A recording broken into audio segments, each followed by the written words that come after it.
So, thank you everyone for tuning in to yet another episode in which I talk about issues related to public transport. And our topic for today is going to be regional and interregional trains in France.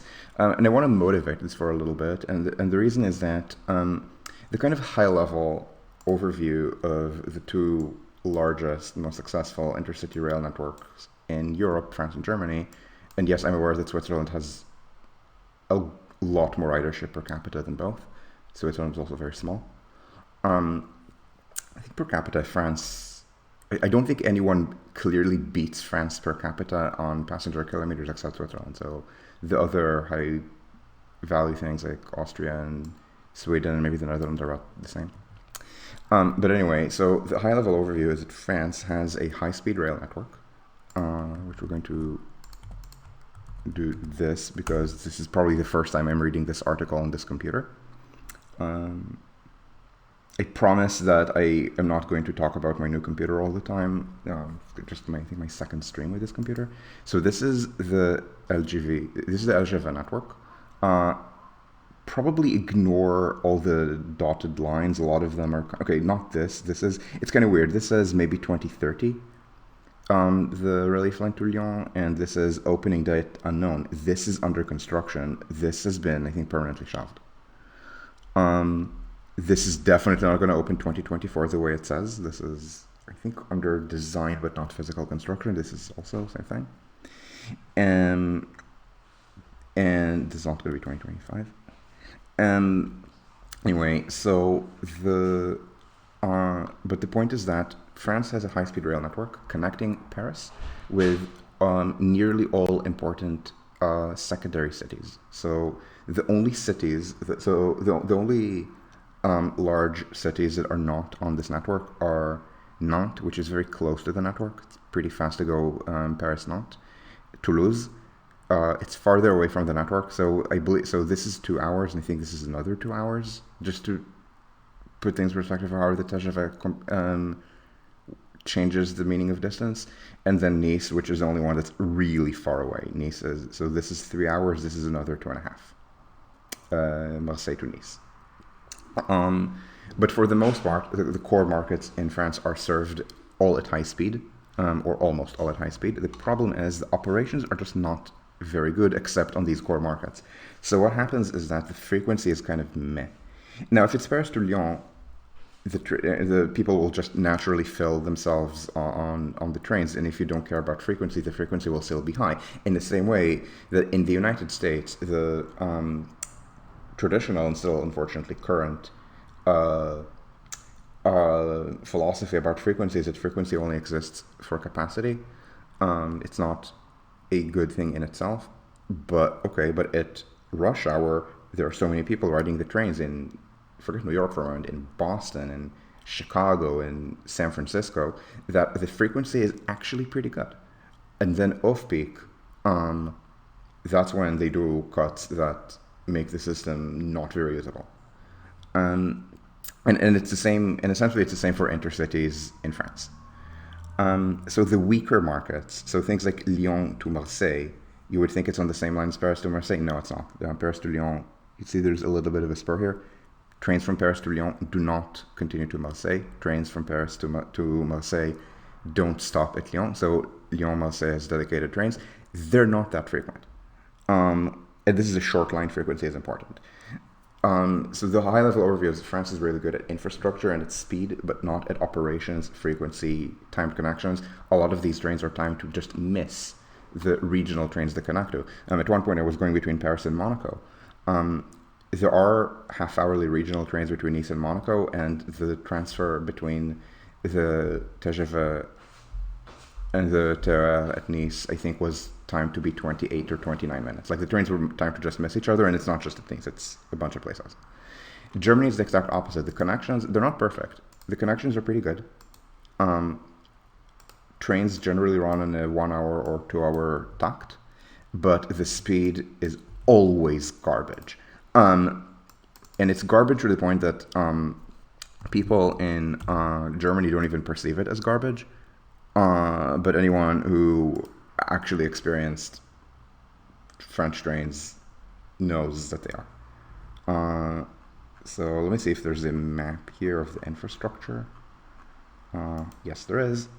So I would like to point people's attention to the fact that no pair of cities at longer distance currently than Frankfurt to Köln is connected predominantly on a red, which is 300, or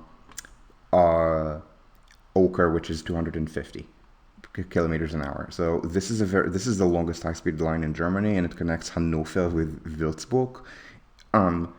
If you want to get to the actual major cities, Hamburg, there's a long kind of slow stretch here. Frankfurt, slow stretch here. Nuremberg and München, slow stretch here, slow stretch here. So between pairs of cities, the average speeds here top mostly around 160-ish kilometers an hour. In France, you go up to 250. So that's a trade-off. Now, I've talked a lot about how Germany needs to build more high-speed lines so that it can use its existing system of good connectivity, good frequency. The connections to the interregional trains are often timed pretty well, and they're getting better at this. But make sure that instead of doing Berlin to München in 4 hours, they do it in 2.5. Instead of doing Berlin to Köln in about 4 hours, this should also be 2.5. 1 hour, half an hour. Things like that. I've blogged about this a lot. I've vlogged about this a lot. Now we're going to do the converse. The converse being, okay, so France has this really fast system of core intercity lines. How should it rearrange its connecting lines, its regional and interregional lines, to be better? Now, this is gonna be a little bit of a weird video in structure, and the reason is that the Italian rail expert Marco Chitti, let me see if I can get his blog. Yeah, here, has a very good post about how to set up an integrated timed transfer system. He gives the example of a peripheral region in Italy. Italy and Spain do not at all have these good operations. They're sub-French, but they're getting better. And in parts of Italy, they are adapting German ideas just because Italy has more cultural cringe toward Germany than France does. Italy being a country that hasn't really had much growth in 20 or even 25 years. In France, it's more like, I mean, technically France has economic growth, but it's just getting the most marginal people into the labor force. So still much less economic growth in Germany. And one of the things that Marco talks about, unfortunately, it's a little bit like Mel Brooks' History of the World Part 1. There's no Part 2. I mean, I guess with Mel Brooks there is Part 2, but it's been, what, 30, 40? Let me actually check this. History of the World Part 1. Yeah, 1981. Yeah, there is Part 2. I haven't watched it yet. It's taken 42 years. I really hope that subsequent posts in this series will take less than 42 years. So one of the things Marco points out is that when you do this integrated timed transfer system, you have to plan it from the top down. So this means you start with the top, that is to say, longest distance, fastest, usually connecting the strongest markets, service, and you plan the weak service around that. Why is the video not working? Can you guys see me on video? The recording is working. I have no idea why this is not working, the stream preview. And I wonder what happens if I try to refresh.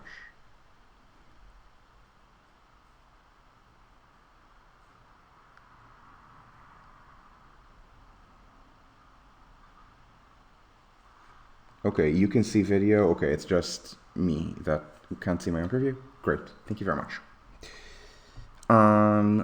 All right, so in France, if we follow the same maxim of integrated time transfer, well, This is supposed, well, you have to start with the highest level in the hierarchy, which would be the TGV, right? Um, Now, I'm going to treat the TGV as basically unchangeable. You can do little tweaks, but not big tweaks. This is also something that I was arguing in my most recent blog post, the one about about the need to build high-speed trains between Paris and Frankfurt, which I also vlogged about a couple weeks back. The issue with this is that, and I'm going to repeat the argument that I made very briefly. The TGV don't run clock face. That is a problem. You can change that again a little bit, but not a lot. And the reason is, from the perspective of SNCF management, the TGV works. Remember, the TGV still has by a pretty large margin the most passenger kilometers in Europe. They are not going to Germanize. Essentially, the only way France Germanizes is if Germany has something like the TGV network, so that then people in France see that Germany has French speeds and also better operations. People in France do not find German operations impressive. People in Germany don't find German operations impressive. People in Germany just look down on France. The upshot is that Takt in France would have to be local rather than national. And you know something? That is actually fine. So Switzerland is a national Takt, and so does the Netherlands. I think so does Austria. Germany does not. Germany is moving toward that under Swiss influence, or rather under the influence of German technical advocates who think that speed is not very important and are incorrect on that point and want to imitate Switzerland because Switzerland is the best example of success without speed. Difference being this, or Bern is not in the... where's Bern? Sorry, Google Earth is taking a while to load things. Yeah, Bern. Difference being, the centerpiece of the Swiss intercity rail network is this, and this. This is Bern. The need for high speed at this scale, not the same as the need for high speed at this scale. Or this scale. Or this scale. So the upshot is that in Germany, again, we're only moving toward a national Takt, but right now there are Takts that are regional. So there's a Takt that connects all the regional trains, let's say in the north around Hamburg. There's one for Nordrhein-Westfalen. Often they're anchored by a very polycentric region, which Hamburg is not. But the Rhein-Neckar, for example, is. So this is something that it's not so just for Americans, because in the United States people use the expression regional rail to mean things that are not just regional rail. So urban trains can be subway, let's call them metros or subways. So these are things that are disconnected from mainline rail. Like American subway, French metro, the London Underground, German U-Bahn. They can be very peripherally connected, but they're fundamentally completely separate. There can be the S-Bahn, which is mainline rail. It is commuter rail for an urban area, and S-Bahns, or in French, can run at different levels of urbanity. So, for example, the Hamburg and Berlin networks are very urban, very, very, very little track sharing with anything other than themselves. I don't know if Hamburg has any. I think maybe on one branch. Berlin has it on, I believe, also one branch, peripheral branch. Because they're so old, this is essentially an artifact of their age. They were electrified so early. Hamburg, I think, was the first electrification in Germany. It was the 1900s. Berlin, I think, 1920s. And they kind of influence each other. So it's third rail. These are electrified by third rail. They're not compatible with mainline electrification. When Berlin had the S-Bahn meltdown, when they had to recall 3/4 of the rolling stock on an evening's notice, if it had been Munich, they would have spotted the spare trains from the rest of the country to provide service, but Berlin runs on different electrification, so they couldn't.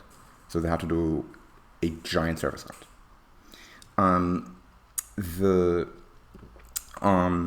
So these are very urban rail systems, and I'm gonna actually go and see if I can find maps of this again.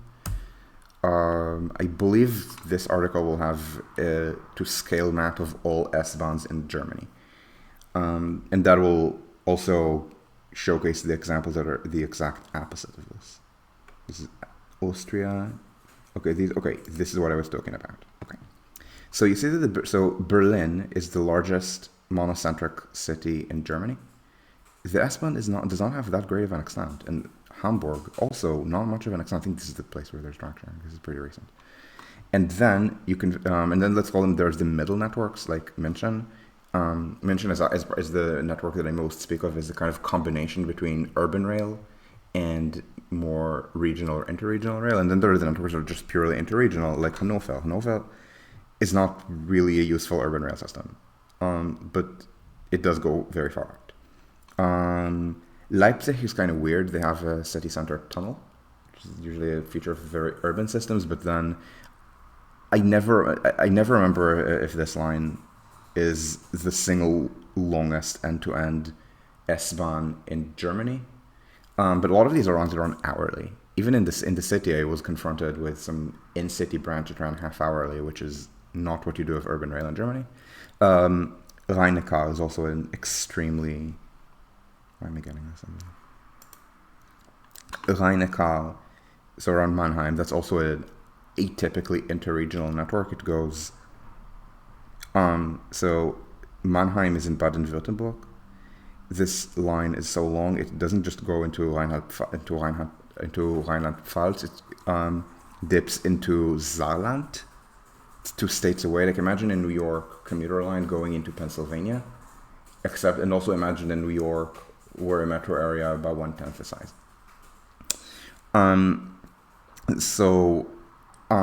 These are more regional or interregional, and there are lines that don't even pretend to be S-Bahn. So they don't even pretend to run more than hourly. But the point is that all of these are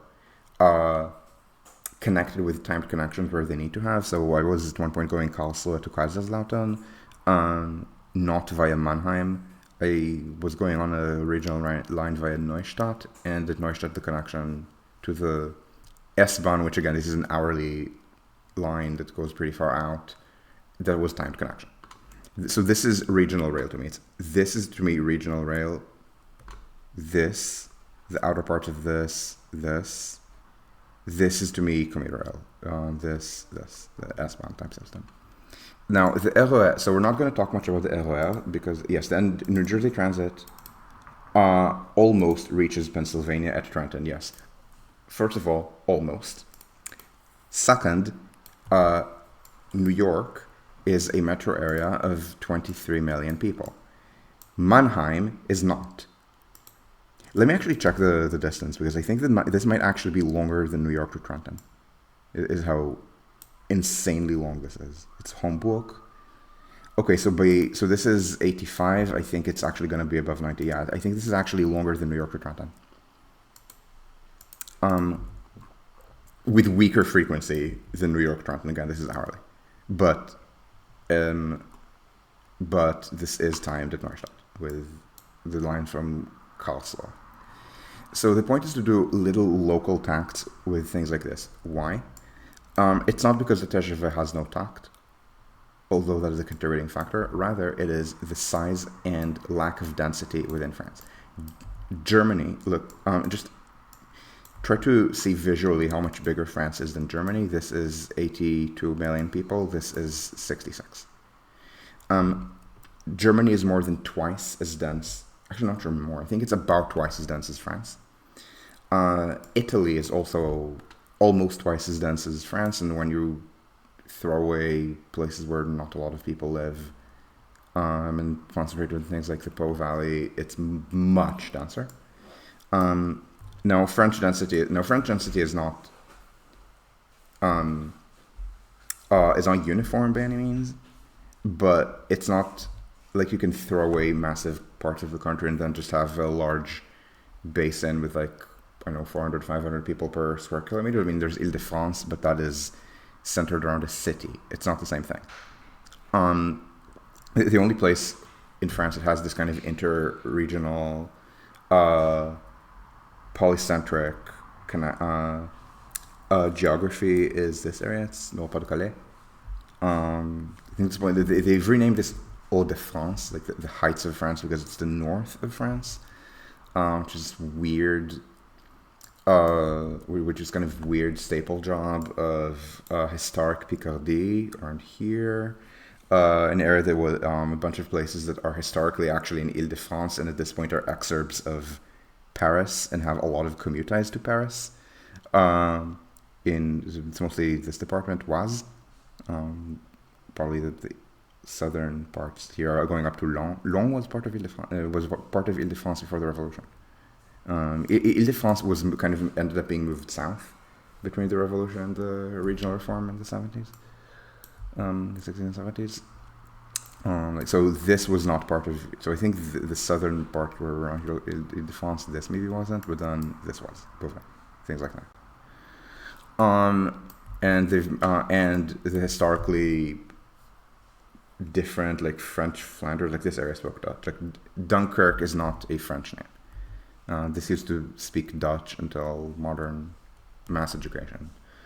So there used to be a lot of coal mining here. And coal mining tends to promote polycentricity because each mining town is separate. This is also what you're seeing in the Ruhr. It used to be different coal mining towns. Or in Poland, it's Upper Silesia, which I need to remind myself to stop calling Silesia because I'm pronouncing the English term for the English name for this as if it is German. It's Silesia. In German, it's in German. There's no Z there. It's Schlesinger. So this area, it's again a bunch of different mining towns. And on our topic, all of these places have garbage public transport model splits. Relative to where they are, because the polycentricity means that it's much easier to drive, and there isn't enough of a mass of destinations at one place to justify mass transit. Except maybe so here in Katowice, so people do take the train to Katowice. Just Katowice is a city of I think 300,000 in a region of I think 2.7 million around here. And in the Rhine-Ruhr has several urban cores that actually have pretty strong internal mass transit networks in Dortmund, Essen, Düsseldorf, Köln. There's a lot of stuff in between, so the model split here is actually lower than in monocentric regions like Munich or Hamburg or Berlin. It's still okay because Germany, but it's not Berlin and it's not Munich. And this is a larger region than Berlin and Munich and Hamburg. I think it's about the size of all three combined.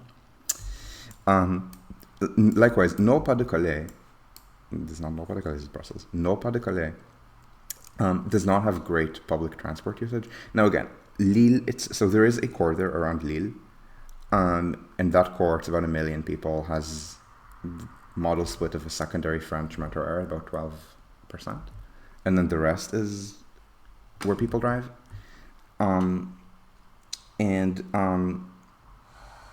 Yes, okay. New Jersey Transit is making plans to reach Pennsylvania. Okay, sure. Remember, New York City is a metro area of 23 million. We're talking about metro areas that are 1/10 that size. So there is a thing that they're doing here. I'm not going to talk much more about this region because of this kind of weirdness, but they're doing something called TERGV, which means that they're taking commuter trains at TERs, or regional trains, whatever you want to call them, and then they run them at high speed on high-speed lines where there's spare capacity. So the LGV Nord goes Paris, straight, doesn't pass through anything interesting in the middle, to the point that this is the station for Picardy. It was called Gare de Betrave, Beatfield Station, because this is what it's surrounded by, as opposed to trying to swerve to serve Amiens or Saint-Quentin. And then the train serves Lille. Lille is about the only, I think it actually is the only high-speed through station on the TGV network. They built a station called Lille Europe, where trains can pass at 200 kilometers an hour. This involves a little bit of city tunneling, so that they could run both Paris-Lille and Paris-London on the same line, and then Lille goes to Calais. So there are a bunch of TERs, which means a bunch of TERs in this area that use sections of the high-speed line to get to Lille. This is pretty unique and pretty strange, and I think in the long run this would need to be clawed back, just because if the operations between Paris and London ever got better, or between London and generally in the continent got better, so that would be things like not having security theater, there would be things like not making people queue for passport control, not making people queue for boarding as if it's an airline. If it were things like charging the same fares on Eurostars and domestic TGVs, then there would just not be enough capacity. Right now there is, but if these operations got better, then the ridership here would make it kind of infeasible, in the same way that there's no TGV on the Interregional Sud-Est, there's just no capacity between Paris and Lyon for such service. So we're not going to talk about TGV because, again, we're talking about regions that are not Nord Pas-de-Calais, and we're going to talk about regions that are more isolated. Again, Nord Pas-de-Calais is the only place in France that has this kind of high background density, because remember, historically it was called French, like this area was called French Flanders. This was a very high density area. It still is. I think Nord actually still has the highest population of any French department, more than Paris at this point. And so you should think of this as a little bit more of a temporarily embarrassed Brussels with, not Brussels, temporarily embarrassed city and country, not the same thing. Temporarily embarrassed Belgium with the same problems that, I want to say the same problem that French-speaking Belgium has in Wallonia. But to give Wallonia a lot of credit, Wallonia does not have an extreme right, whereas this is the place where the French extreme right keeps almost winning elections. They haven't won anything, but they get close so far. So we're going to talk about regions that don't have this kind of background density the way that there is in Western Germany or in the Po Valley or in the Netherlands. But these are areas that are still not really just metro areas. And I'm going to talk about Rhône-Alpes and about PACA in a bit. So the thing is, Rhône-Alpes is not. So Rhône-Alpes is. Are they going to show me a map of that or just the department? And also Rhône-Alpes kind of doesn't exist anymore because they stuck Auvergne in it. But Rhône-Alpes is, you take these departments.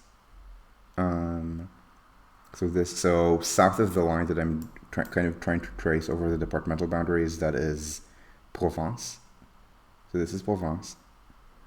Up to here. This is mostly a historic region that just stuck Nice in it, but Nice was not part of France until almost the Third Republic, so okay, not a big deal.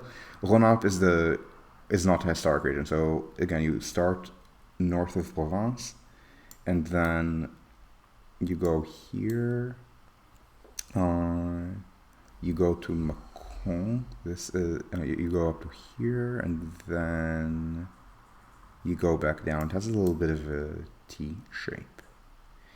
And the issue is that this was not ever a historic region. This was, I think, 3 different ones. So Lyon was Lyonnais, and this part was called Dauphiné. This was Savoie, and it was also not part of France until after the Revolution. And they tore up pieces of other regions. Essentially, it was intended to be a region for the hinterland of Lyon. But it's not really correct to view this as the hinterland of Lyon the way Ile-de-France is just Metro Paris for the most part.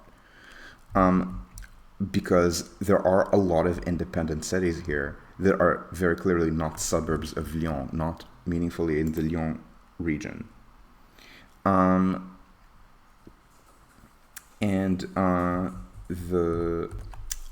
So this is something that I forgot how much I've said on stream, but I've blogged about it. It actually led to a lot of incorrect analysis among American high-speed rail supporters 15 years ago, who were overlaying various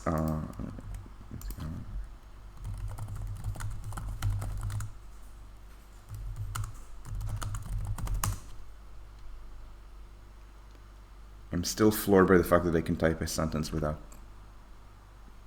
Why is my internet not working?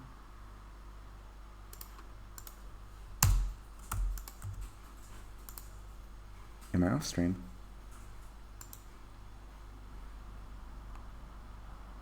No, it says that the internet is working and I have no idea what's wrong.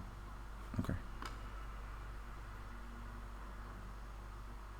You see, while I have a new computer, I do not have a new internet connection. So this is the blog post. It's called European Urbanism and High-Speed Rail. So yeah, this is the map. So people were overlaying things like Chicago to St. Louis, or Chicago to Cincinnati, or things like that on existing French high-speed lines, and they were only looking at the million-plus metro areas, but there are a lot of non-million-plus metro areas. And this is a partial list. I did it's not all of them are in Rhône-Alpes. This is the main city of Burgundy.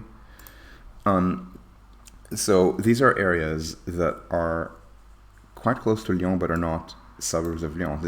So the main ones are Grenoble and Saint-Étienne. You go sufficiently far along the... I don't think it goes via Lyon, but it goes along the Alger Sud-Est, and you can go to Geneva, something called Lyria, which is good. It's TGV service to Switzerland. And then smaller things like Valence, which has a TGV station right now, and Chambéry. And the point is that these are independent metro areas. Now, it's not... they're not co-equal with anything. I mean, a little less than half the population of Rhône-Alpes is Metro Lyon, but it's still a little less than half, and then these add a bunch of extra. And the point is that the analysis kind of missed it. Rhône-Alpes has these kinds of regions, and likewise PACA has Avignon, which is not at all a suburb of Marseille. Aix, absolutely, but not Avignon and not Toulon. And then they would overlay it 15 years ago on American geography, where St. Louis has no such thing. Like, everything within the distance of Grenoble or Saint-Étienne to Lyon, everything of that distance to St. Louis is a suburb of St. Louis. And so my point is that Chicago to St. Louis can still succeed as a high-speed line. It's not going to be Paris to Lyon. Forget about it. And so, on the level of regional trains, so first of all, the way intercities work in France is they don't try to run regional trains. They just have Saint-Étienne divert from the LGV as soon as they can, and then or not as soon as they can, or as late as they can, so stay on the LGV as long as possible, and then serve these towns at a lower speed. Again, the Chambérys, the Grenoble, the Saint-Étienne, Mâcon has a TGV station. The Bourgs, Bourg-en-Bresse.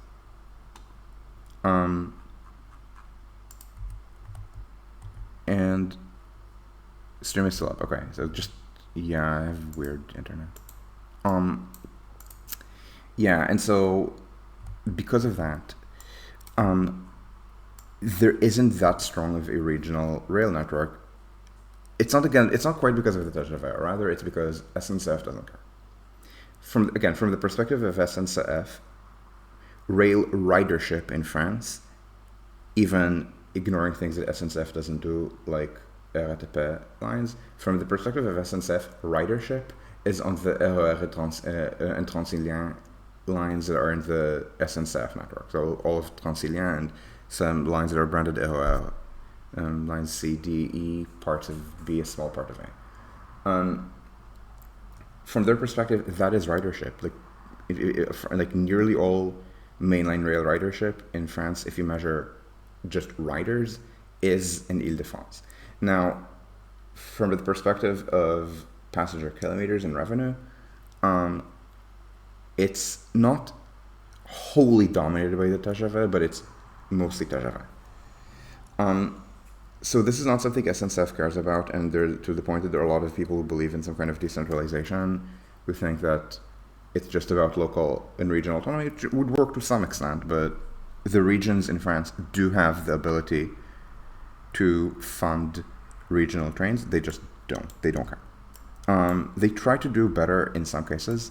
I think Marseille to Avignon has a Takt. We're going to look at it in a bit.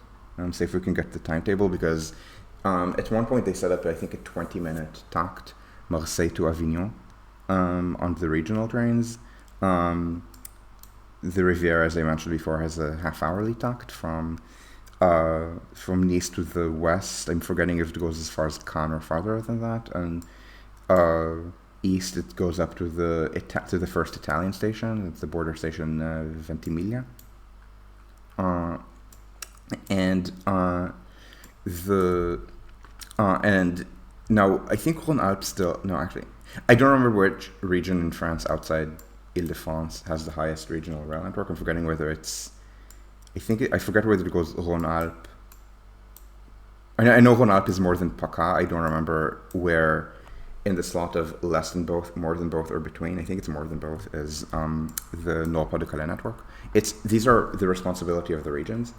And of course, now with the fact that Hauts-de-France merged Picardy with Nord-Pas de Calais, the issue is that I think most ridership in the new region is trains that probably should just be part of Transilien, because they get people from Picardy to Paris.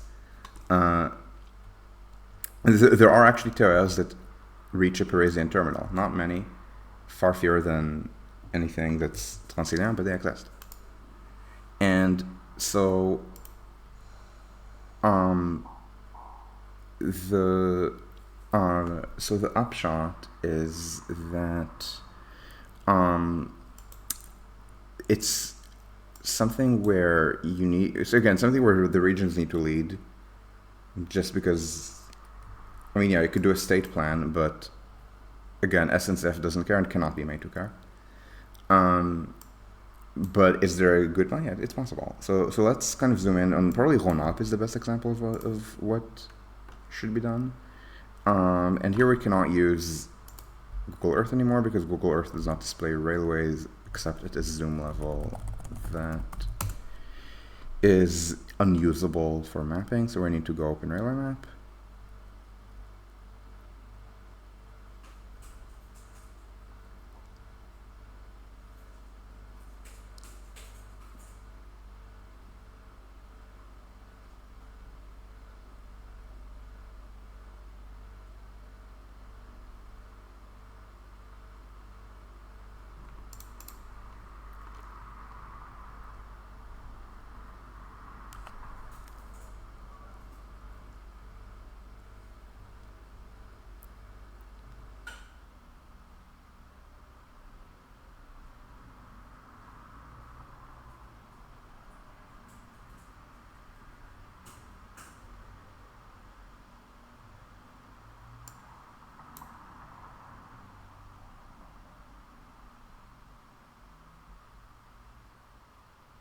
Why is my internet so slow?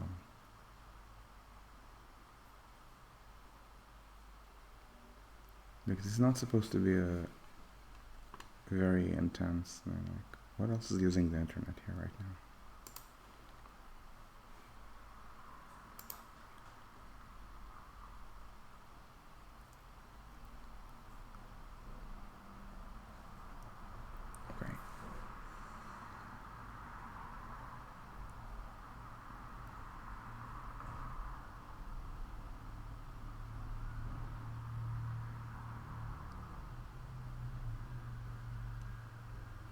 Okay, so this is Saint-Étienne, generate. Grenoble. Bourg. Red is high speed, orange is mainline, ochre is a branch line. I don't think the ochre lines are especially usable. So I don't think we can usefully crayon this as a line.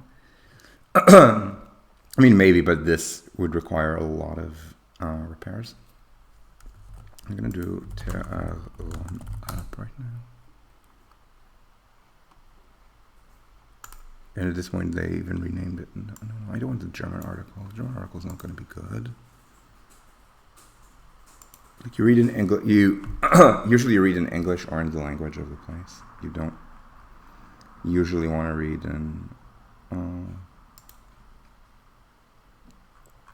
in a third language. Like you see, it's just a list of things, and what I'm looking for is there are frequency maps of these lines. Yeah, here, carte du réseau, and this is taking a while to load because it's a picture, but okay. And the point is that this is a frequency map, which means that it actually tells us how many trains run. I believe the number are these not, yeah, these have to be numbers of round trips, because there's not going to be a one-way train per day. That's ridiculous. Yeah, so this branch actually has a decent frequency. Okay. No, these are okay. So good rule of thumb: with the numbers are sequential, these are not frequency numbers. These are just the numbers of the lines, and this is not a frequency map. Okay.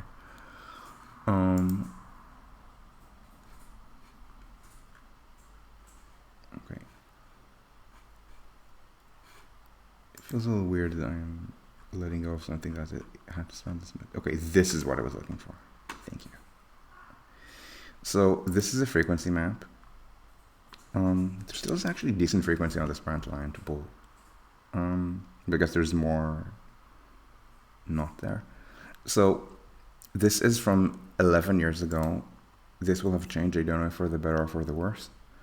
But the point is, you want to have good connections from Lyon to all the secondary cities. And these are, to some extent, I wouldn't even call them regional trains. Like maybe Lyon to Saint-Etienne, I could call regional. But by the time we're hitting things like Champéry or Grenoble, I would start calling it interregional. Just because it sounds like Lyon and Saint-Etienne, you can vaguely view as maybe things that should be possibly merged with the same polycentric metro area, but Lyon, Grenoble, lol no.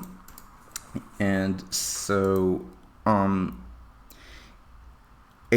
means aller-retour. So round trip. AS is aller simple, which is one way. The reason you sometimes say 0.5 is that somehow the schedules aren't symmetric, and sometimes there's one more train that goes inbound than outbound. And yes, I use the expression inbound and outbound for Lyon, even though these are, again, not the same metro area. French timetabling is kind of weird. So, okay, so first of all, the most important line is obviously Lyon to Saint-Etienne. So, look, it is, not including this, it's 55 per day plus 2 direct. Direct just means express. So 57 trains a day in each direction. So this is about 3 trains an hour. Let me see. Let's see if we can get essence to Rhône-Alpes. Just want to see whether it's on a 20-minute takt or not, because if it's not, that is something to change. So we're doing Lyon, and I don't actually remember whether the trains would be leaving out of Lyon-Perrache, the historic terminal in the historic city center, or Lyon-Pardieu, which is the TGV terminal in the purpose-built high-rise business district, kind of like the La Défense of Lyon, except it's closer to city center. It's like within the city. So, as I said, remember I said before that Rhône-Alpes is kind of an amalgamation of a bunch of different historic regions. So the thing is, this was the boundary. Like, Lyon was only this. Remember, pre-modern cities were small. So Lyonnais was Lyon and things to its west, not to its east. Across the river, it's already Dauphiné. To the point that they had to move the departmental boundary a couple times in the 19th century just to make sure that places that were being amalgamated into Lyon or that were still suburbs of Lyon were in the same department.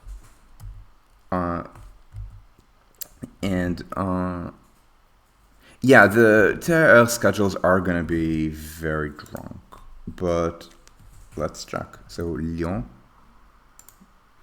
toute gare, and we're trying to do Saint-Etienne. How is it when I click Saint, it does not recognize the most important Saint in this region? Okay, let's do, I don't want to do 12th, which is what I've done recently. Let's do maybe 9. and rechercher.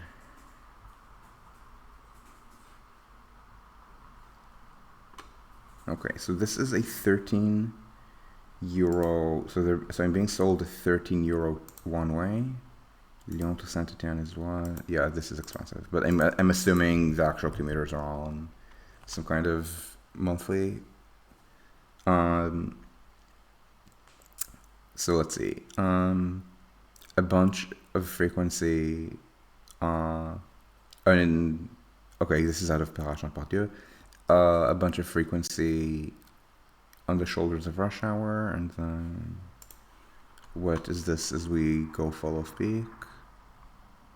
Okay, so it looks like there's a half-hourly Takt there, and then some random extra trains, which are so it's a half-hourly Takt, but then there's an additional 1 hour Takt of slower trains that depart a different station. This is actually less drunk than I would have expected it to be. Remember I said that the service they're providing is 57 trains a day in each direction. So 19 hours of service is really an hour. It's probably, I mean, 19 is a little bit of an exaggeration because you run less frequency at 11 at night. So, but still, 3 an hour off peak for that, it should be better, but it's something that's not awful. Like, so the frequency rule is that you want the frequency, so you want not the frequency, you want the headway. You certainly want the headway to be less than the one-way trip time. The one-way trip time is 46 minutes. Headway must be less than 46, ideally much less than 46. So 30 minutes is just not very good, but it is viable. Hour is gonna make me tell jokes about how it's red, white, and blue, but not in the French sense, but in the across the pond sense. So what they should be doing is train every not 30 minutes. Yes, it's 3 an hour. It's 3 an hour, but they're not even. So what matters is the longest regular gap. What I mean by longest regular gap here, every hour there's a 7-minute gap, a 23-minute gap, and a 30-minute gap. So the gap is 30 minutes because that's the longest regular gap. The point of the point of regular versus irregular is that sometimes their timetables are, let's say, on a half-hourly Takt, but then there's one random train that's missing, just one. And yeah, that's a Francism, but Berlin has the same thing on the ring. So the ring, so on the Ringbahn, the trains that just circle the ring endlessly rather than going to a branch. So it's it's S41 going clockwise, S42 going counterclockwise. The way they work is they mostly run on a 5-minute Takt, but for 2 hours in the middle of the day, they drop to a 10-minute Takt. I have no idea why. It's not some kind of peak off-peak thing because most of the off-peak is the same as the peak, and then I think it's these 2 midday hours, maybe 11 to 1 or 12 to 2, I'm forgetting, that are at half frequency. So this is very strange and they should fix that, but it does not make it fundamentally a 10-minute rather than 5-minute line. That said, if we have these regular every hour there's a 30-minute gap, then yeah, this is a half-hour gap. So this should be a 20-minute gap. Ideally, it should even be a 15-minute gap. And we're of course going to ignore the TGV ennui that. Okay, so the other thing is non vendu sur le site. This is something that, again, this is something that SNCF is going to resist, which is the reserved seat issue. On TGVs, all passengers must have a seat, must reserve a seat. If you're thinking it's just a French thing and proper and true Northern Europeans would never do that, Austria Austria does that, and if it doesn't, it's very recent, to the point that it messes trains between Germany and Switzerland that have to pass through Austria. The trains from München to Zurich, I don't know if they still go this way or not this way, but for many years they went this way. The line was unelectrified, and the few kilometers in Austria messed the system because Austria requires seat reservations, and Germany and Switzerland do not. So people have to pay extra for the seat reservation just for passing through Austria. So the way Germany and Switzerland work is that you can either reserve a seat or not reserve a seat on an intercity. In France, on the TGV, you must reserve a seat. Because the seats must be reserved, they don't really work on the basis of turnover. As I said, TGVs from Paris to Lyon do not continue to Marseille. TGVs from Paris to Marseille do not stop at Lyon. Very occasionally, they might stop at the airport at Lyon. But it's very sporadic, and it's the same frequency that they might stop at Macron. Just a couple trains a day.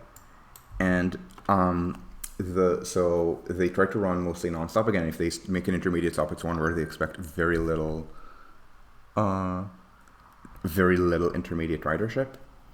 And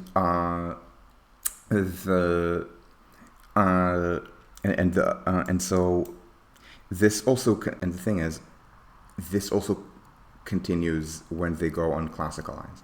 So here we cannot use this as an additional frequency between Lyon and Saint-Étienne, even standing on the train. Remember, non vendu sur le site. You cannot buy it this way. I have no idea.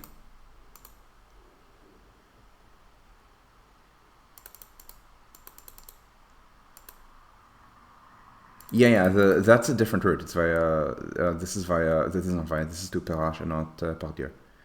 But you really should be consolidating service to as few routes as possible just for the frequency, just to avoid having, the thing is, if you're making the trains run every sufficiently dense frequency, people are not going to look at the timetable. And especially when it's borderline like this, so every maybe 15-ish minutes, you need to kind of create the conditions where passengers can just get on the train without looking at a timetable. And it's something where you can't do. It's not going to be like a train every 5 minutes or even every 10 Lyon to Saint-Étienne. Contrary to what populist media might tell you, Macron is not actually going to ban the car, unfortunately. If he did, yeah, sure, but he is not that based. It's pretty based, but not that based. And so, yeah, we're talking a train every 15 minutes with a bit of a service increase. And so this, should consolidate to the same place, just so that you don't want to create a situation where someone is going to just miss the train. And if the trains run every 15 minutes, you will get a fair number of people who have just missed the train, because the cost of missing the train is sufficiently low that people are not going to get to the train 10 minutes before a train that comes every 15 minutes, or they're going to get to the train 4 minutes before the train that comes every 15 minutes. So occasionally they're going to be late. You want to make the ones that are late wait 15 minutes at the same station, not have to schlep to a different station. So you want to consolidate to Lyon to Saint-Étienne, to Lyon Pardieu at least. Again, every 15 towards 20 minutes. Now, bear in mind, this will mess up lines to other places. So the next line would be this one. And then the thing is, this is not a single strong line. I mean, yeah, there's the line to Grenoble, but you can kind of see how this line kind of breaks on this map, right? I mean, about half the trains here go on to Grenoble. It's 27 aller-retour, which means it is about enough service for a train every hour, for a train and a half every hour. So it's a train every hour plus some extra. Which at this distance is not even that awful. You can try to do better, but the emphasis on try. And then the other half go to other places, like it depends on, I guess maybe some stop here, some don't, and then there are the ones that just continue to go to Chambéry. This is so. The important thing is to make sure that these trains meet, so that you can actually use these lines with a timed connection from, let's say, Chambéry to Vienne, Chambéry to Saint-Étienne. Now, Vienne is close enough to Lyon that it needs a lot of frequency. This is a train every half hour. I can see that with how small Vienne is, but try to push it to 20 minutes. Um, Valence is always weird, and the thing is that there's a TGV line, which is Valence TGV here. And this means that you can do a train here. You can do this 28 aller-retour is every half hour, but with very long hourly tails. So you maybe want to boost it to, like, I don't know, 32 or 34 or 36, and then it's every half hour direct, every half hour straight. Here, if you could do every 15 minutes straight, it would be the best. Because it's 57, and then if it's 18 hours of useful service and it's 72, yeah, you can do that like 15, 30. Then you start at 15 here maybe, and then you have kind of a survival function. So like things that only go up until here, and then to Grenoble Université Giard is like maybe half an hour or even an hour. And then Chambéry could even be hourly. It's not that big. It's not that close. And then, but again, but the point is that things should be entering and departing Lyon kind of timed.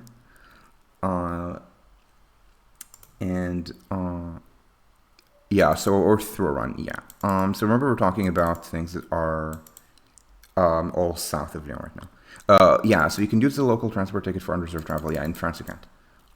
In Germany, I do not know whether you can or not. Certainly informally, nobody is going to kick you off in Itze between Hauptbahnhof and Südkreuz. Also, informally, why would you ever ride in Itze between Hauptbahnhof and Südkreuz? I don't think it's actually faster than riding a regional train. Certainly, because of frequency artifacts. Certainly, if you're at Südkreuz, if you specifically need to go to Hauptbahnhof and you just see an Itze, sure, hop on. But if you're purposely trying to go north at Südkreuz, you're gonna ride an S-Bahn. And so this is south of, again, all of this is south of Lyon. North of Lyon, I mean, note that all of the important places to hit, not all, but the most important ones are south, not north. So Saint-Etienne, remember, this is a regional and interregional network. It connects separate metropolitan areas. This is not a commuter train system for Lyon they were describing. This is a different, Lyon is building one, and it is, I believe it's supposed to be a Karlsruhe style tram train, so interfaces with the main line, but not that much, on the core at least. And so again, to the north, so to the south, there's Saint-Etienne, Vienne, Valence, which is the weird one because there's a TGV, where they absolutely should be encouraging people to buy standing tickets, Lyon to Pardieu or the airport to Valence TGV, just because it's free. It's free, right? I mean, the trains are running anyway. People can stand for 15 or 20 minutes. That's fine. If they're empty seats, great. They're empty seats. The justification that I've heard from people at SNCF is that there would be fights if someone with an unreserved ticket sat in an empty looking seat and someone with a reservation for that seat came to claim it. In Germany, there's a system where there's a little screen that says where the seat is available. Even then, people sometimes sit not where they're assigned and the seats turn out to be available. And in Germany, there are no fights. It's essentially SNCF is run by snobs who hate the riders and think the riders would get into fights. Again, if they don't in Germany, they wouldn't in France. And so to the north of Lyon, again, we're talking about, so to the south, there is Grenoble, Chambéry, all this. To the north, there is Macon, Bourg,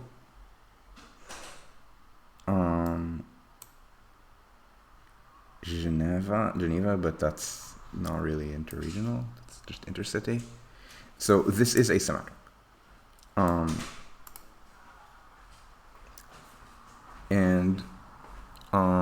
Yeah, and so, and you could say there's like just more stuff to the south and to the north. So through running from the northeast to the but there's going to be stuff that's going to not to run.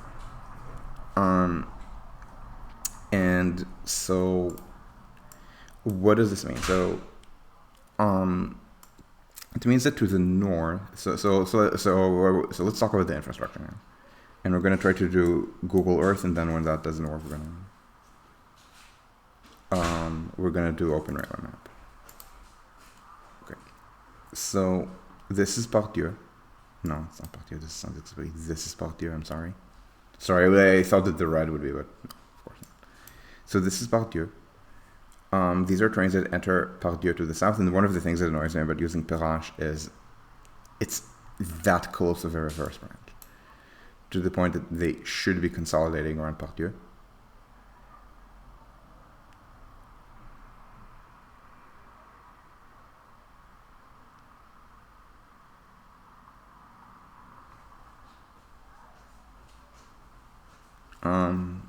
And maybe running like very frequent urban rail around here, like Berlin Espen type urban rail. That's fine, I think. And so at Pardieu, let's see. The point is to get trains from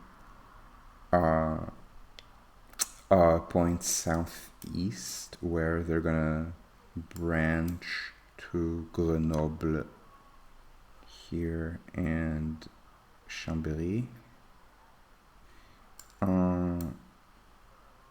And this is under construction. Remember I said at the beginning that they're actually building the trains across the mountains to Torino. Yeah, that's what they're building.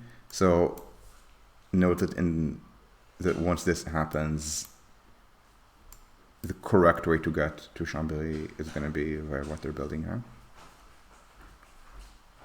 And then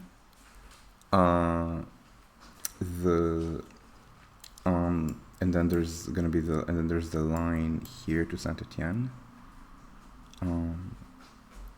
where I'm imagining the trains go here, Givaux Canal. It can't be too much of a detour to go via Perrache. But because again for Perrache it's a little slower.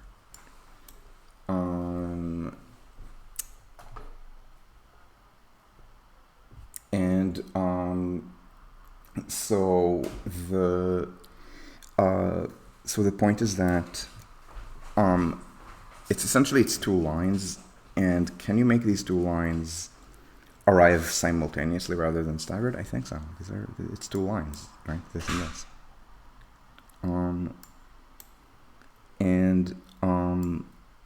I mean, how many tracks is this? Is this 2 or 4 tracks?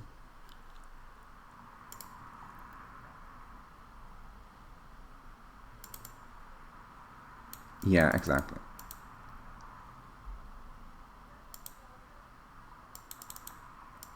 So bear in mind, TGVs don't have premium fares. TGVs specifically do not have premium fares. They have this really obnoxious airline-style reservation system, but the fares are not actually premium. Remember, this is not Thalys. Thalys is 21 euro cents per kilometer in average fare revenue. Domestic TGVs are about 10. ITSEs are about 11. So they're not actually.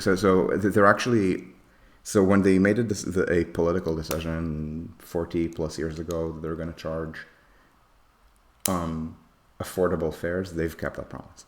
Again, we can slag on the TGV all we want, but there are things that they do well, and I think that these should be recognized because it's very easy for rail fans out of Germany or the UK to notice the things that France sucks at.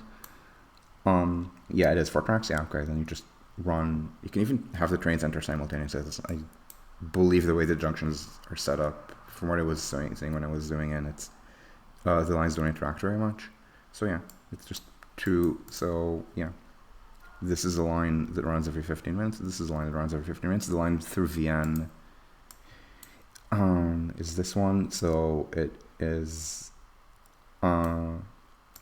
So it starts together with this, but you can run it either immediately behind, like let's say a train every 15 minutes, but instead of being staggered every 7.5. They're staggered like 2 or 3 minutes apart, which is annoying if you're trying to use them for a very high urban frequency, but I don't think that's actually necessary here. Like, are there even useful stations to open? Like, I don't think so.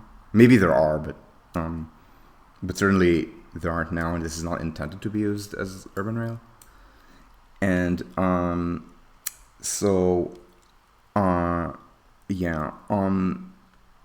and again, you can throw on, but the important bit is to make sure that there are good wrong way time transfers. So wrong way would be things are technically south to south. So think.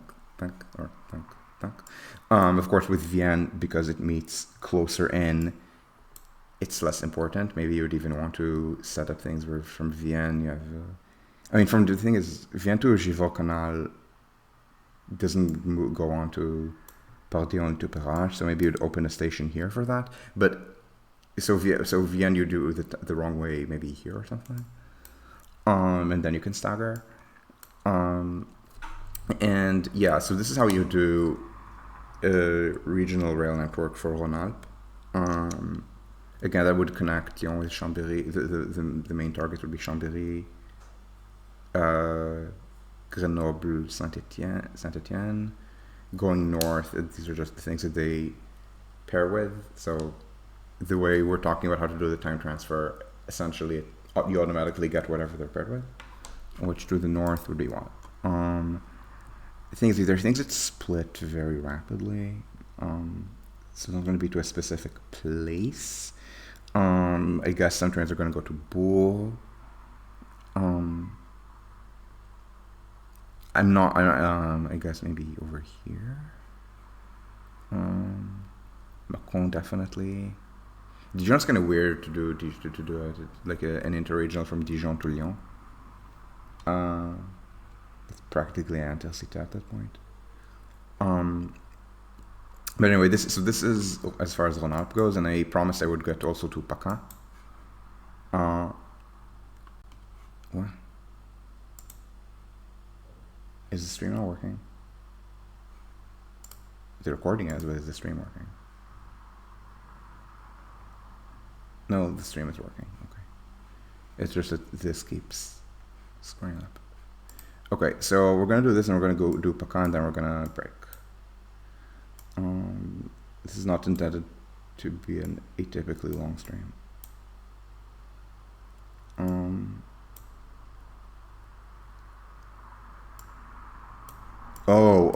Okay. I zoomed out so much. I thought that this was a gap to something, but I was looking at North Africa instead of PACA.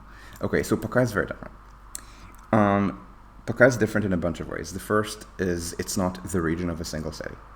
In fact, PACA has two Mélène plus regions. The first is Marseille, and the second is, on old definitions, Nice. On the new ones, they've split Nice from Cannes. I use the split when I calculate high-speed rail ridership projections. The reason being that high-speed rail ridership projections are degressive, and as a result, when there are when you split the metro area, you get more ridership. So, and this is a linear region, the Riviera. The Riviera is a linear region, and most of the centers have their own stops. So it is appropriate to kind of assume higher ridership for them. To assume higher ridership because Nice and Cannes both got stops. Even though I would consider these to be part of the same metro area, Nice and Thebes, Cannes. And this is separated by very low density. So there's the pole of the Riviera, which is essentially just Alpes-Maritimes. It's about 1 million people. It's essentially just one line from Ventimiglia to Cannes. Maybe you can go as far as Fréjus, but that's lower frequency or something. I believe it's mostly half-hourly Takt. Some missing trains. I think rush hour it's every 15 minutes. They can expand the offer, maybe do it 15 minutes all day. I think they have had to do a little bit of track upgrading to have more frequency than that. But this is something that they can do. The problem is that the trains are severely delayed, and I do not know why. I don't actually know what traffic is delaying them because it's a line that's mostly back and forth. It doesn't really interact with other things. Yeah, they're TGVs, but they run every 2 hours. And they run at low speed. The TGV does not actually slow this down. So I don't know what's going on with these. There's nothing there that looks like it's a very complex interface. Like something where one surge can slow a train. I don't know what happened there, but I have when I took these trains regularly from like Menton, or from Cap Martin to Nice, the delays were horrible. On a line that's not the sort of line that should have delays. Delays usually come from cascading, and there's not a lot that can cascade. So again, I don't know what they should do to fix this. The paper frequency is not that bad. I mean, it should be better, but the paper frequency is not the problem. The problem is that there are delays, and as I said, just looking at the infrastructure, okay, it's double track. Again, not much interaction with other things. I mean, maybe freight, but there's very little freight. So I don't know why the trains were so delayed that when I would show up 3 minutes before a train that came every 20 minutes, I saw the train just leave because the train that was scheduled to arrive previously, half an hour before the train I was trying to get, 27 minutes before I was getting there, was delayed 26 minutes. And then my train was also delayed 25 minutes. And then there is the Marseille region. Again, they're separated by very low frequency. They're not very low frequency, by very low density. I mean, yeah, there's Saint-Tropez, but I mean, it's Saint-Tropez.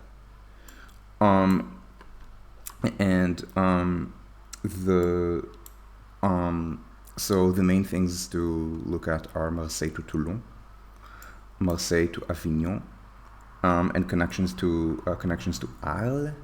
Arles being on the old main line, but not on the TGV. The LGV cuts it off and goes like this. The old line goes like this.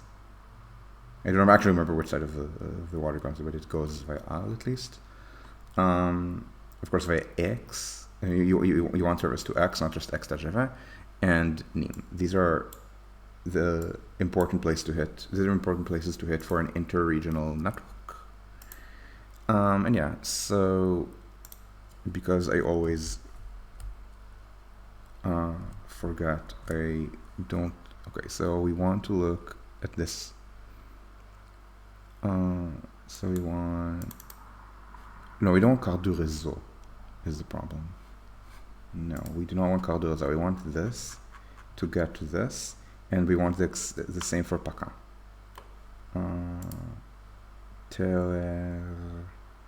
PACA.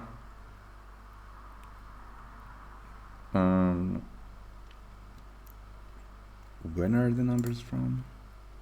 11 years. Yeah, all the numbers are just really out of date on this, and I don't know what to do about it.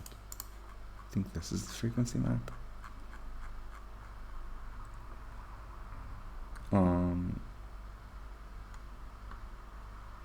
Marseille. Note that they're not saying what the frequency is on this list, sadly. Oh, this is what I was looking at. Yeah, I guess this is the offer up to 11, and this is, and they point out things like how they've had additional offers since the 60s. Like the frequency in the 60s was not good. People rode the trains because they couldn't afford cars. It's something they need to constantly remind people. There was never a golden age. Service in nearly all cases was worse than it is today. The competition was just cars, maybe with fewer freeways, maybe where the population just couldn't afford as many. France in 1961 was not a universal car ownership society the way the United States of 1961 was. France would take until the 70s, 80s to converge. So anyway, this is the equivalent of that map that we were showing for Lyon, but for PACA, doing the start map. And note that there's a lot of stuff that is by bus rather than by train.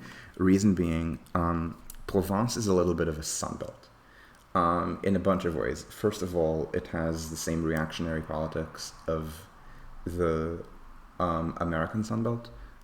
So specifically, it's it's people with money, but not a ton of money, moving for usually for quality of life.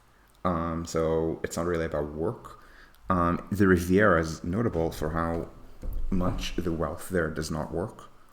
And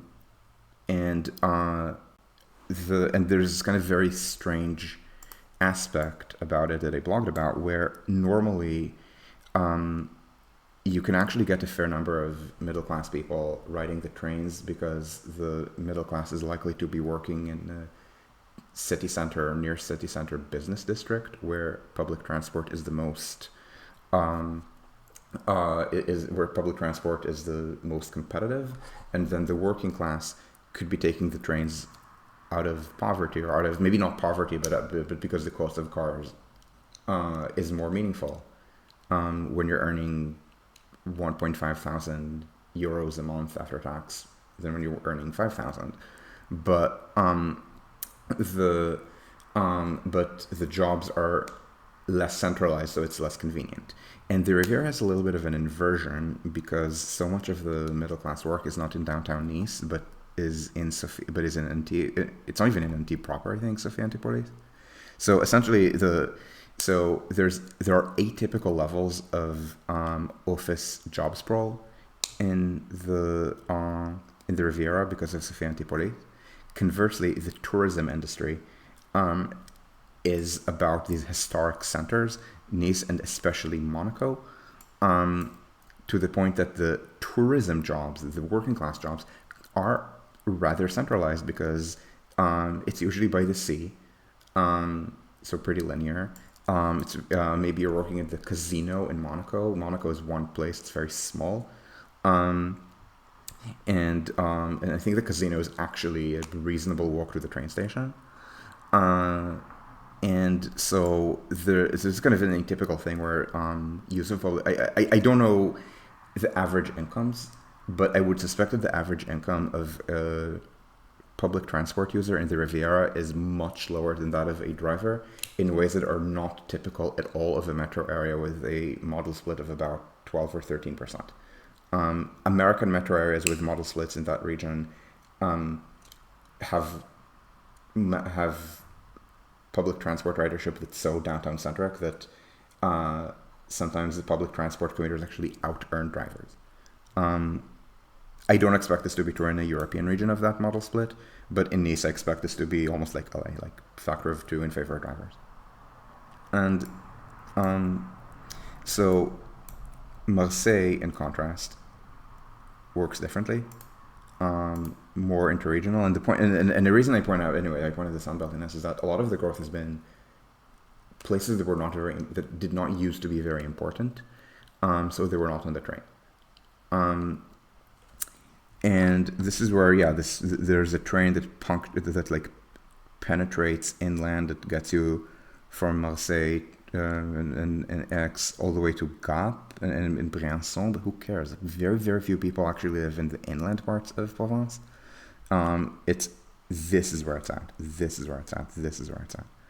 And yeah, if it's on the coast and the coastal line exists, it's just not very good. So they need to upgrade the coastal line. So I think Marseille to Aix maybe is where they're trying to do a train every 20 minutes. This does not look like a train every 20 minutes. 41 aller-retour is train every half hour with a bit of extra. This should be better. It needs to be every 20. This probably. Certainly to Aubagne, but this, I mean, you can see half hourly Marseille to Toulon and then timed here, but this should not be every half hour. This should be more frequent than that. Arles is this weird looking frequency that's maybe a train every hour with some extras, with some rush hour extras. This is really strange. And then Avignon. So essentially the network, the way it should look is probably, let's be, if we're stingy with service and we're saying every 15 minutes to Aubagne, half the trains go on to Toulon. every 15 minutes to X. I don't know what happens beyond X. It's not important. Maybe every half hour to Arles, and then all the trains should be going on to Avignon. I'm not sure what you would do on this line. Yeah, this is what I would probably recommend for the main connections. And I know that to some extent, if you're doing like seriously, PACA, not PACA, the Riviera line. So this is a half hour Takt, with double service at rush hour, and which is actually kind of weird that they're doing extra service at rush hour, just with how retail-y and entertainment-y the jobs are. Like, I don't actually know to what extent there's congestion on the trains at rush hour. Again, on the roads there absolutely is. I mean, my parents used to live in this area. I can tell you, yeah, the roads do have rush hour traffic jams, but remember, the jobs that create the most congestion, the 9 to 5 jobs, I think they're most likely to be done to be commuted to by car and not by train here. So this is something where you'd probably just again try to do a train every 20 or ideally for 15 minutes all day. From maybe if it's 15 minutes to do 15 minutes Monton to Cannes, and then every half hour from Ventimille, I should call it Ventimille, to Fréjus. Saint-Tropez is not on the and so yeah, this is what I would do for these regions. Again, it's the point is that you have a Takt. Now here there's just one line, unless you have, I guess you count the branch cost or something, and then I guess it counts as one line. It's line number 4 and this is number 3. And then at Marseille you would do what? Probably something like this, and then this with some kind of time connection every half hour. There are just fewer branches here. Again, Rhône-Alpes needs more branches and more out of Pardieu, and therefore some kind of connection timing. I will say again, they're trying to do better here. I'm not sure about Rhône-Alpes, but here they are trying to be taktier. I don't know if they're trying to actually time connections. The buses, of course, need to be timed once that's set up. And so this is kind of these principles in a region where there isn't much else to interact with, right? Because it's not sufficiently dense that you're starting to run into other things the way you do in Nord-Pas-de-Calais. I mean, yeah, I can talk about things between Lyon and Dijon, but that's peripheral. Like, you're not going from Lyon to Dijon. I mean, actually, maybe. But I imagine if you're going from Lyon to Dijon, you're doing it by TGV, right? Especially now when they're actually building a TGV line. So it's mostly about the intermediates, and for the intermediates, time connections are nice, but the frequency is just, again, it's just base level based on time connections, based on the head rate being much less than the trip time. Like, it's not that important a line, I think, Lyon to Dijon. Lyon to Saint-Étienne, yeah, Lyon to Grenoble, yeah. And the same as Marseille to things like Toulon, Aix, Avignon. Yeah, I'm sorry about the kind of weird things where the video keeps cutting out, but do people have questions before we go?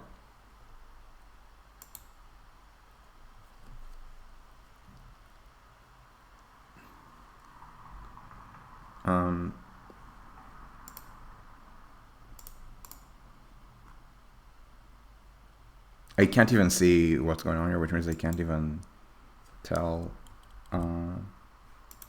Right, it's refreshes like this. Which means I can't even tell if what the lag is, because usually because I do want to stay online usually for a couple more minutes just because there's lag, because people take time to.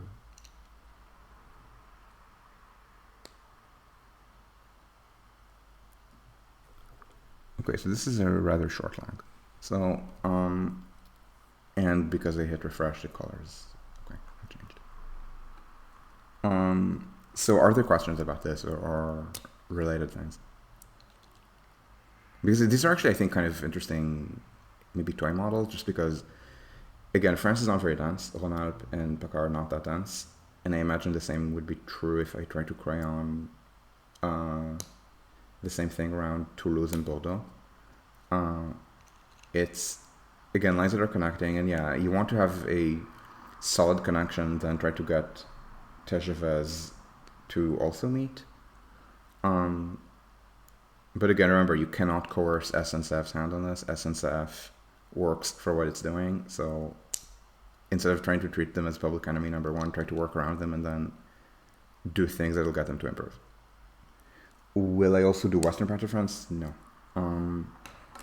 Again, it's like I doubt the principles that I've just outlined are going to be any different for Aquitaine and Occitanie. Bretagne, maybe, just because Bretagne has to... No, Bretagne... No, the region of Bretagne is around Rennes, because Nantes has been severed from its historic region to randomly meet a couple other departments. Honestly, for Bretagne, I would say the most important thing is to redo the regional reform so that Nantes is placed back in its home region, just because of the Nantes to Rennes connectivity. And yeah, I know that I'm doing things that have at least some kind of million plus metro around. So Nice, Marseille, Lyon. So this is why I'm saying what I said is probably going to work exactly the same with the southwest, just because of the population density is not very high in Aquitaine. Nantes probably same. Strasbourg is a little weird because Alsace is denser, and there are also the international connections. I know there are people who've made like more serious suggestions for RER/S-Bahn for Strasbourg, and I don't want to snipe.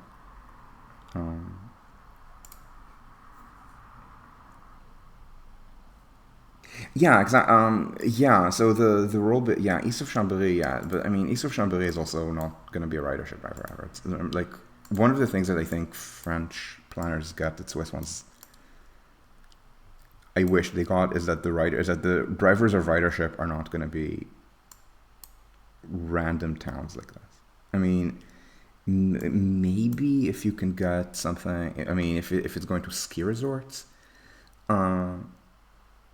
with some kind of hourly Takt with connections, sure, but I mean, the centerpiece of Swiss rail infrastructure is not that you can occasionally go skiing on it, it's that the trains between the core cities and secondary cities, and by secondaries I don't mean ski villages, I mean St. Gallen, Zug, Schwyz, things like that.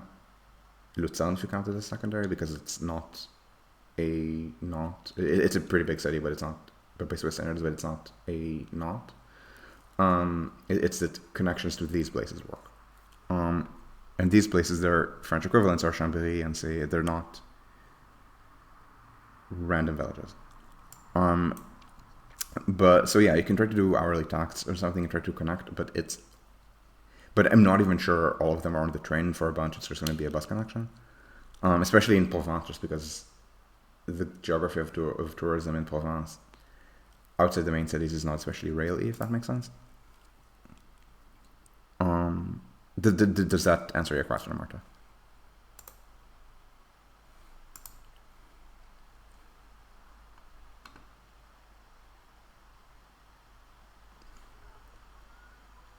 We do not have a 3-minute lag. Can't tell if it's... I mean, my internet connection is being bad, but it's not just my internet connection. This pretends it has... I mean, you guys are seeing the video. Yeah, that's awesome. Are there any last minute questions before we break?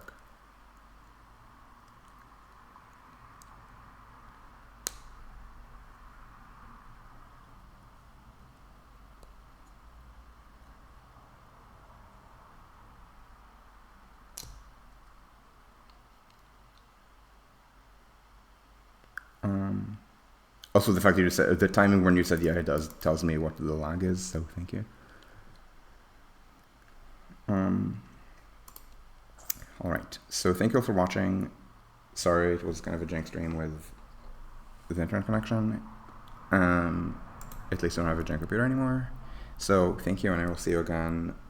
I think in a week, because I'm planning to spend the coming week streaming video games instead. So if you want to watch me stream a boomer game, stream every day. It should be every day, I believe, at the usual time, so 7 my time. We're going to go through the StarCraft 1 campaign and Brood War. With me slagging on how Blizzard is portraying military dictatorships. Thank me for not doing StarCraft 2 where they're portraying military dictatorships even worse. But anyway. So, I grew up playing that game. I learned how to play that game better as an adult. Anyway, so yeah. Thank you, and I will see you all. If you just want to watch It Rains, then tune in a week. If you want to watch a very boomer video game that is, at this point, 25 years old, then, yeah, watch me tomorrow, I guess. Anyway, so thank you, and ciao, ciao.